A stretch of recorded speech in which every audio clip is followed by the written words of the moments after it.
Hello students, good morning to all of you.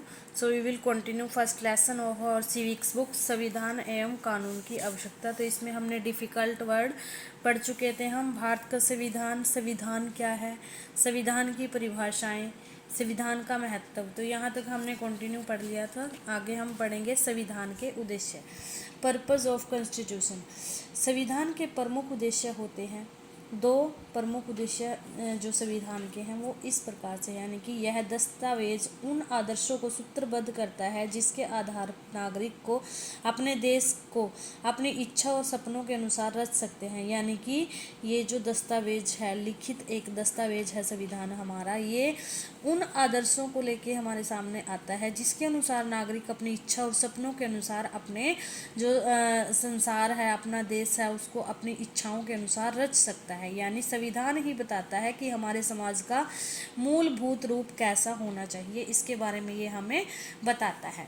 तो second इसका उद्देश्य क्या है? संविधान का दूसरा महत्वपूर्ण उद्देश्य देश की राजनीतिक प्रणाली की प्रकृति को निश्चित करना है। संविधान का मुख्य उद्देश्य विभिन्न धर्मों और जाति के लोगों को एक सूत्र में बांधकर उनकी एकता को बनाए रखना है। नेक्स्ट है संविधान और कानून, कॉन्स्टिट्यूशन एंड द लॉज। संविधान नियमों अथवा कानूनों का एक ऐसा समूह है जिसे देश के सभी लोग देश को चलाने की पद्धति के रूप में अपनाते हैं।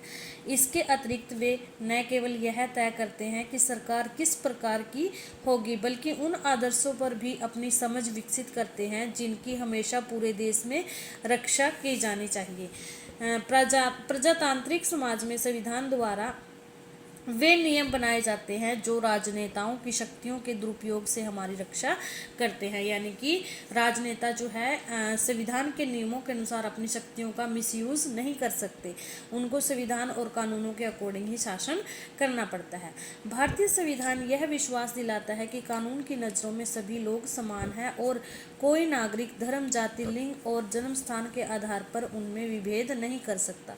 समानता का अधिकार भारतीय संविधान द्वारा दिया गया एक विश्वसनीय बाह्य अधिकार है। लोकतंत्र में संविधान का एक महत्वपूर्ण कार्य यह होता है कि कोई भी शक्तिशाली समूह किसी दूसरे या कम शक्तिशाली समूह या लोगों के विरुद्ध अपनी शक्ति का प्रयोग न करे। यानी कि कोई शक्तिशाली जो समूह होता है वो किसी कमजोर वर्ग को न दबाए, इसके लिए संविधान हमारी रक्षा करता है। संविधान में दिए गए नियमों में इस बात पर ध्यान रखा जाता है कि बहुसंख्यक को किसी वस्तु से वंचित न रखा जाए और जो बहुसंख्यकों के लिए सामान्य रूप से उपलब्ध हो। यानी कि जो ये बहुसंख्यक और अल्पसंख्यक के जो बीच में जो विभेद होता है उसको खत्म करता है। यानी कि सभी को समान रूप से अधिकार संविधान हमारा देता है। संविधान हमें ऐसे निर्णय लेने से भी रोकता है जिसमें उन बड़े सिद्धांतों को ठेस पहुंच सकती है जिसमें देश की आस्था हो, जिसमें देश विश्वास रखता हो। हम जानते हैं कि बिना नियम अथवा कानून के कोई भी समाज प्रगति नहीं कर सकता और न ही कोई राज्य बिना किसी विघ्न के अपने कार्य कर सकता है। यानी कि बिना किसी विघ्न के अपने कार्य नहीं कर सकता। एक प्रजातांत्रिक देश में कानून लोगों की इच्छा से बनाए जाते हैं। यानी कि ऐसा कानून बनाया जाता है जिसमें सभी की भलाई हो, ठीक है, और ऐसे प्रावधानों को आसानी से पलटने नहीं देता जिनके जरिए नागरिकों को अधिकारों का आश्वासन मिलता है और उनकी स्वतंत्रता की रक्षा होती है एक तरह से। यानी कि जो हमारा संविधान है वो हमारे अधिकारों की और स्वतंत्रताओं की रक्षा करता है। नेक्स्ट है दहेज, डॉवरी।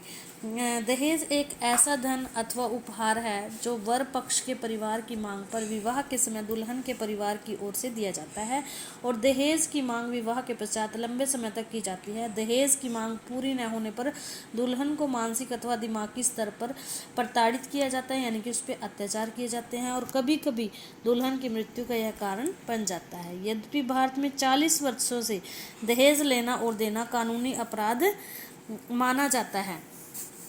कार्यालय आंकड़े यह दर्शाते हैं कि प्रति वर्ष 7,000 स्त्रियां दहेज की मांग पूरी न होने के कारण मारी जाती हैं। इस अभिशाप को रोकने के लिए सन 1960 में भारत सरकार ने दहेज विरोधी नियम पारित किया और इस नियम के द्वारा दहेज लेने और देने पर रोक लगाई गई।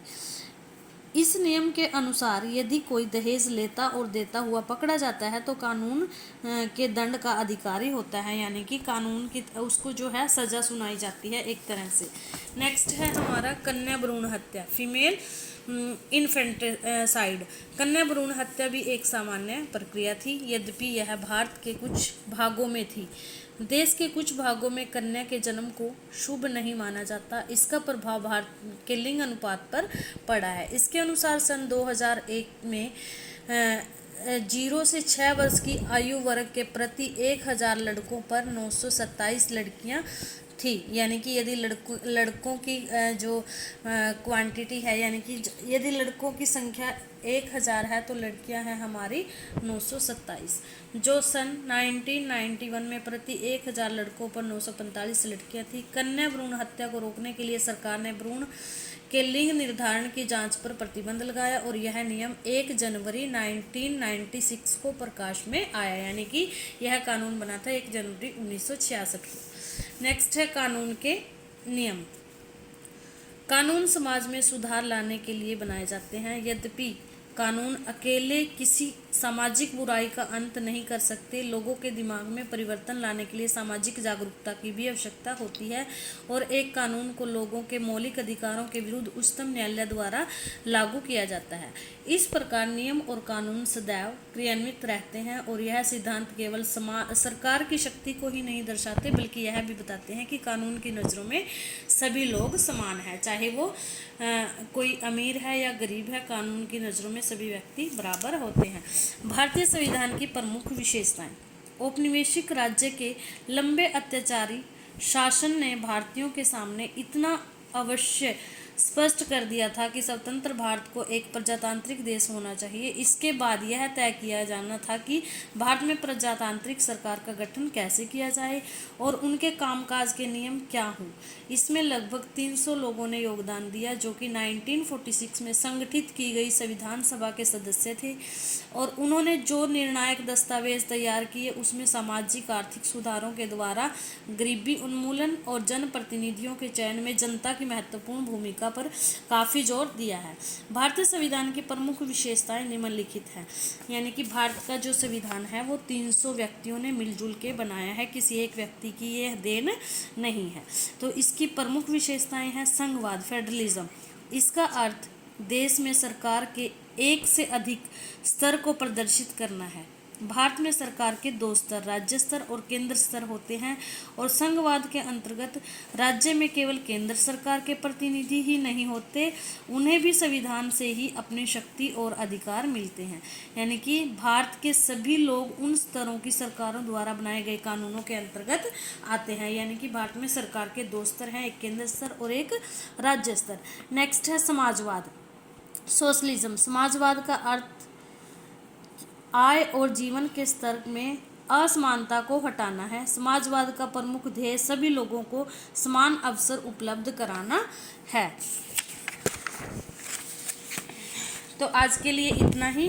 नेक्स्ट लेक्चर में हम सरकार का संसदीय रूप और ये लेसन कंटिन्यू करेंगे। Thank you, have a nice day.